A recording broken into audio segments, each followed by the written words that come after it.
ನಮಸ್ಕಾರ. ಸುದ್ದಿ ಮೃದಂಗ ನ್ಯೂಸ್ಗೆ ಸ್ವಾಗತ. ನಾನು ಎಚ್.ಎಸ್. ಸುಧೀಂದ್ರ ಕುಮಾರ್. ಮುಖ್ಯಾಂಶಗಳು: ರಾಮಹಳ್ಳಿ ಗ್ರಾಮ ಪಂಚಾಯಿತಿ ಅಧ್ಯಕ್ಷರಾಗಿ BH ಪ್ರಭು ಆಯ್ಕೆ. ಸಮಾಜ ಸೇವೆಗಾಗಿಯೇ ಜನ್ಮ ತಾಳಿದ್ದಾರೆ, ಶುಭವಾಗಲಿ. ಲಲಿತಾ ಪ್ರಭು. ಅಧ್ಯಕ್ಷರಾಗಿ ಸೇವೆ ಸಲ್ಲಿಸಲು ಅವಕಾಶ ನೀಡಿದ್ದಕ್ಕೆ ವೇಣು ಕೃತಜ್ಞತೆ. ರಾಮಹಳ್ಳಿ ಚೇತನ್ ಗೌಡಗೆ ಮಾತೃವಿಯೋಗ. ಯಶವಂತಪುರ ವಿಧಾನಸಭಾ ಕ್ಷೇತ್ರ ವ್ಯಾಪ್ತಿಯ ರಾಮಹಳ್ಳಿ ಗ್ರಾಮ ಪಂಚಾಯಿತಿಗೆ ನೂತನ ಅಧ್ಯಕ್ಷರಾಗಿ ಭೀಮನಕುಪ್ಪೆ ಸದಸ್ಯ BH ಪ್ರಭು ಅವಿರೋಧವಾಗಿ ಆಯ್ಕೆಯಾಗಿದ್ದಾರೆ. ವೇಣುಗೋಪಾಲ್ ಅವರ ರಾಜೀನಾಮೆಯಿಂದ ತೆರವಾದ ಸ್ಥಾನಕ್ಕೆ BH ಪ್ರಭು ಅವಿರೋಧವಾಗಿ ಆಯ್ಕೆಯಾದರು. ಆಯ್ಕೆಯಾದ ನಂತರ ಸುದ್ದಿ ಮೃದಂಗದೊಂದಿಗೆ ಮಾತನಾಡುತ್ತಾ, ಈ ಹಿಂದೆ ಉಪಾಧ್ಯಕ್ಷರಾಗಿದ್ದಾಗ ಕೆಲವೊಂದು ಕಾರ್ಯಗಳನ್ನು ನಿರ್ವಹಿಸಿದ್ದೆ. ಇದೀಗ ಅಧ್ಯಕ್ಷರಾಗಿ ಆಯ್ಕೆಯಾದ ಮೇಲೆ ಇನ್ನಷ್ಟು ಅಭಿವೃದ್ಧಿ ಕಾರ್ಯ ನಡೆಸುವ ಆಶಯ ವ್ಯಕ್ತಪಡಿಸಿ ಕ್ಷೇತ್ರದ ಶಾಸಕ ಮಾಜಿ ಸಹಕಾರ ಸಚಿವ ST ಸೋಮಶೇಖರ್ ಅವರ ಸಹಕಾರಕ್ಕೆ ಕೃತಜ್ಞತೆ ಅರ್ಪಿಸಿದರು. ಉಪಾಧ್ಯಕ್ಷರಾಗಿದ್ದಂಥ ಪ್ರಭು ಅವರು ರಾಮಹಳ್ಳಿ ಗ್ರಾಮ ಪಂಚಾಯಿತಿಯ ಪ್ರಭುವಾಗಿ ಪ್ರಭು ಅವರು ಬದಲಾಗಿದ್ದಾರೆ. ಏನು ಹೇಳ್ತೀರಿ ಇದಕ್ಕೆ? ಏನು ಈ ಸಂದರ್ಭದಲ್ಲಿ ನಮಗೆ ತುಂಬ ಖುಷಿಯಾಗಿರೋಂಥ ವಿಚಾರ. ಎಲ್ಲ ನಮ್ಮ ST ಸೋಮಶೇಖರ್ ಆಶೀರ್ವಾದದಲ್ಲಿ ಇವತ್ತು ನಾನು ಅಧ್ಯಕ್ಷನಾಗಿ ಪದಗ್ರಹಣ ಮಾಡಿದ್ದೀನಿ. ಹಾಗೆ ನಮ್ಮ ಸರ್ವ ಸದಸ್ಯರುಗಳೆಲ್ಲ ಒಗ್ಗೂಡಿ ನನ್ನ ಇವತ್ತು ಆಯ್ಕೆ ಮಾಡಿದ್ದಾರೆ. ಹಾಗಾಗಿ ತುಂಬ ಸಂತೋಷ ಆಗ್ತಾ ಇದೆ. ಅದೇ ಇದರಲ್ಲಿ ನಾನೇನು ಗ್ರಾಮದ ಅಭಿವೃದ್ಧಿ, ಪಂಚಾಯತಿ ಅಭಿವೃದ್ಧಿ ಮಾಡೋದ್ರ ಕಡೆ ಗಮನ ಹರಿಸ್ತೀನಿ. ಉಪಾಧ್ಯಕ್ಷರಾಗಿದ್ದಾಗ ಅಭಿವೃದ್ಧಿ, ಈಗ ಅಧ್ಯಕ್ಷರಲ್ಲಿ ಏನು ಮಾಡಬೇಕು ಅಂತ ವ್ಯತ್ಯಾಸಗಳು? ಉಪಾಧ್ಯಕ್ಷರಿದ್ದಾಗ ಅಧ್ಯಕ್ಷದೆಲ್ಲ ಆಡಳಿತ ಇತ್ತು. ಅವಾಗೇನಂತ ನಾವು ಕೆಲಸ ಕಾರ್ಯ ಮಾಡೋಕ್ಕೆ ಆಗ್ತಾ ಇರಲಿಲ್ಲ. ಯಾಕೆಂದರೆ ನಮ್ಮ ವೇಣುಗೋಪಾಲರು ಇದ್ದಂಥ ಅಧ್ಯಕ್ಷರು ಅವರೇನು ಅನುದಾನ ಕೊಡ್ತಾ ಇರೋ ನಮ್ಮ ಗ್ರಾಮಕ್ಕೆ ಮಾತ್ರ ಮಾಡಬೇಕಾಗಿತ್ತು. ಈಗ ನಾನು ಪಂಚಾಯತಿಗೆ ಪೂರ್ತಿ ಮಾಡೋಂಥ ಒಂದು ಅಧಿಕಾರ ಸಿಕ್ಕಿದೆ.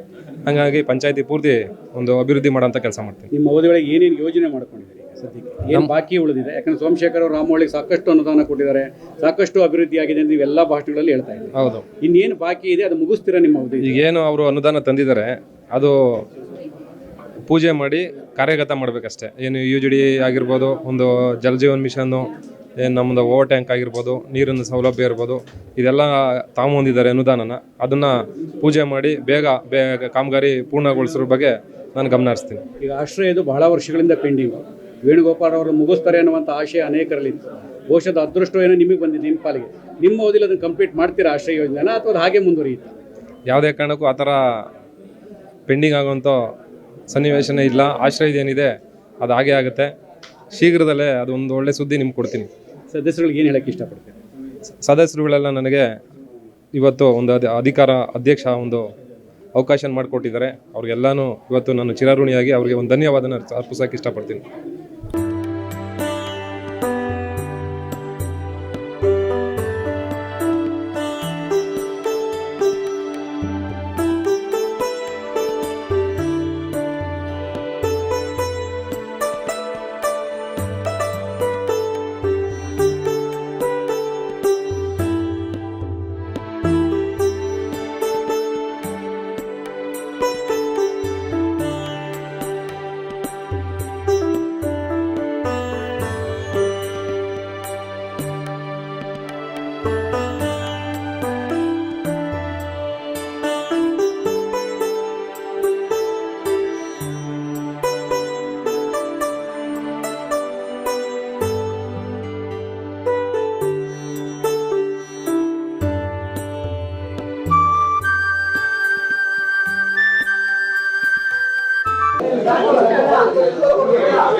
Thank you.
BH ಪ್ರಭು ಆಯ್ಕೆಯಾದ ಹಿನ್ನೆಲೆಯಲ್ಲಿ ಶಾಸಕ ಸೋಮಶೇಖರ್ ಅವರ ಪುತ್ರ ನಿಶಾಂತ್ ಸೋಮಶೇಖರ್ ಸೇರಿದಂತೆ ವಿವಿಧ ಪಂಚಾಯಿತಿಯ ಮುಖಂಡರು, ಅಧ್ಯಕ್ಷರು, ಮಾಜಿ ಅಧ್ಯಕ್ಷರು, ಸ್ಥಳೀಯ ಪಂಚಾಯಿತಿ ಸದಸ್ಯರು ಸಾಲುಗಟ್ಟಿ ನಿಂತು ಅಭಿನಂದನೆ ಸಲ್ಲಿಸಿದರು.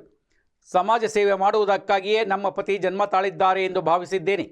ಸಮಾಜದ ಕೆಲಸವನ್ನು ಇನ್ನಷ್ಟು ಮಾಡುವುದರ ಮೂಲಕ ಉನ್ನತ ಸ್ಥಾನ ಲಭಿಸುವಂತಾಗಲಿ ಎಂದು ರಾಮಹಳ್ಳಿ ಗ್ರಾಮ ಪಂಚಾಯಿತಿ ನೂತನ ಅಧ್ಯಕ್ಷರಾಗಿ ಆಯ್ಕೆಯಾದ BH ಪ್ರಭು ಅವರ ಪತ್ನಿ ಲಲಿತಾ ಪ್ರಭು ತಿಳಿಸಿದರು. ಸುದ್ದಿ ಮೃದಂಗದೊಂದಿಗೆ ಮಾತನಾಡುತ್ತಾ ಪ್ರಭುರವರ ಸಾಧನೆ ನಮಗೆ ಸಂತಸ ತಂದಿದೆ. ಸೋಮಶೇಖರ್ ಸಹಕಾರಕ್ಕೆ ಕೃತಜ್ಞತೆ ಅರ್ಪಿಸುವುದಾಗಿ ತಿಳಿಸಿದರು. ಉಪಾಧ್ಯಕ್ಷರಾಗಿದ್ದರು ನಿಮ್ಮ ಮನೆಯವರು ರಾಮಹಳ್ಳಿ ಪಂಚಾಯತ್ಗೆ, ಈಗ ಅಧ್ಯಕ್ಷರಾಗಿದ್ದಾರೆ. ಏನು ಅನಿಸ್ತಾ ಇದೆ, ಏನು ಹೇಳಕ್ಕೆ ಇಷ್ಟಪಡ್ತೀನಿ? ತುಂಬ ಖುಷಿಯಾಗಿದೆ. ಸೋಮಶೇಖರ್ ಸರ್ ಆಶೀರ್ವಾದ, ಎಲ್ಲ ಮೆಂಬರ್ಗಳು ಒಮ್ಮತದಿಂದ ಅವ್ರನ್ನ ಗೆಲ್ಸಿದ್ದಾರೆ. ತುಂಬ ಅಂದರೆ ತುಂಬ ಖುಷಿ ಇದೆ. ಅವ್ರು ಉಪಾಧ್ಯಕ್ಷರಾಗಿ ಒಳ್ಳೊಳ್ಳೆ ಕೆಲಸ ಮಾಡಿದ್ದಾರೆ. ಅಧ್ಯಕ್ಷರಾಗಿ ಇನ್ನೂ ತುಂಬ ಒಳ್ಳೊಳ್ಳೆ ಕೆಲಸ ಮಾಡ್ತಾರೇನೋ ಆ ಭರವಸೆ ನನಗಿದೆ. ಅವ್ರು ನಂಗೆ ತುಂಬ ಖುಷಿಯಾಗಿದೆ. ತುಂಬ ಅಂದರೆ ತುಂಬ ಖುಷಿಯಾಗಿದೆ. ಪ್ರಭು ಅವರು ರಾಜಕಾರಣದೊಳಗೆ ಇನ್ನೂ ಮೇಲ್ಮಟ್ಟಕ್ಕೆ ಬರ್ಬೇಕಂತ ಎಲ್ಲರ ಅಭಿಪ್ರಾಯ. ಜಾಸ್ತಿ ಸಾರ್ವಜನಿಕ ಜೀವನದಲ್ಲೇ ಇರ್ತಾರೆ, ಮನೇಲಿರಲ್ಲ ಅನ್ನುವಂಥ ಬೇಸರ ಏನಾರು ಇದೆಯಾ ಅಂತ ನಿಮಗೆ? ಏನಿಲ್ಲ, ಅದೆಲ್ಲ ಏನಿಲ್ಲ. ಜನಕ್ಕೋಸ್ಕರನೇ ಹುಟ್ಟಿದ್ದಾರೆ ಅನಿಸುತ್ತೆ. ಜನಕ್ಕೋಸ್ಕರನೇ ಅವ್ರು ದುಡಿತಾ ಇದ್ದಾರೆ. ಜನ ಜೊತೆನೇ ಇರ್ತಾರೆ. ಅವ್ರು ಅದೇ ಇರಲಿ, ದೇವರ ಆಶೀರ್ವಾದ. ನಮ್ಗೆ ಚೆನ್ನಾಗಿದ್ದಾರೆ, ಚೆನ್ನಾಗಿರಲಿ, ಹಿಂಗೆ ಎಲ್ಲ ನಡ್ಕೊಂಡು ಹೋಗಲಿ, ಇನ್ನೂ ಉನ್ನತ ಮಟ್ಟಕ್ಕೆ ಅವರು ಹೋಗಲಿ ಅನ್ನೋದು ನಮ್ಮ ಆಸೆ. ರಾಮಹಳ್ಳಿ ಗ್ರಾಮ ಪಂಚಾಯಿತಿಯ ಅಧ್ಯಕ್ಷನಾಗಿ ಇದುವರೆಗೆ ಸೇವೆ ಸಲ್ಲಿಸಲು ಅವಕಾಶ ನೀಡಿದ ಸದಸ್ಯರು ಸೇರಿದಂತೆ ವಿಶೇಷವಾಗಿ ಅಭಿವೃದ್ಧಿಗೆ ಸಹಕಾರ ನೀಡಿದ ಯಶವಂತಪುರ ಕ್ಷೇತ್ರ ಶಾಸಕ ಮಾಜಿ ಸಹಕಾರ ಸಚಿವ ST ಸೋಮಶೇಖರ್ ಅವರಿಗೆ ವಿಶೇಷ ಕೃತಜ್ಞತೆ ಅರ್ಪಿಸುವುದಾಗಿ ನಿರ್ಗಮಿತ ಅಧ್ಯಕ್ಷ ಹಾಲಿ ಸದಸ್ಯ ವೇಣುಗೋಪಾಲ್ ಹೇಳಿದರು. ನಮ್ಮ ಅಧ್ಯಕ್ಷರ ಅವಧಿಯಲ್ಲಿ ಕೈಲಾದ ಅಭಿವೃದ್ಧಿ ಕಾರ್ಯಗಳಿಗೆ ಚಾಲನೆ ನೀಡಿದ್ದೇನೆ. ಇನ್ನು ಮುಂದೆಯೂ ಕೂಡ ಗ್ರಾಮದ ಅಭಿವೃದ್ಧಿಗೆ ಸಹಕಾರ ನೀಡುವುದಾಗಿ ತಿಳಿಸಿದರು. ರಾಮಹಳ್ಳಿ ಗ್ರಾಮ ಪಂಚಾಯಿತಿಯ ಮುಖಂಡ ಚೇತನ್ ಗೌಡ ಅವರ ತಾಯಿ ಇಹಲೋಕ ತ್ಯಜಿಸಿದ್ದಾರೆ. ಅನಾರೋಗ್ಯದ ನಿಮಿತ್ತ ಆಸ್ಪತ್ರೆಗೆ ದಾಖಲಾಗಿದ್ದ ಅವರು ವಿಧಿವಶರಾಗಿದ್ದು ಶಾಸಕ ಸೋಮಶೇಖರ್ ಸೇರಿದಂತೆ ಹಲವು ಮುಖಂಡರು ಸಂತಾಪ ಸೂಚಿಸಿದ್ದಾರೆ.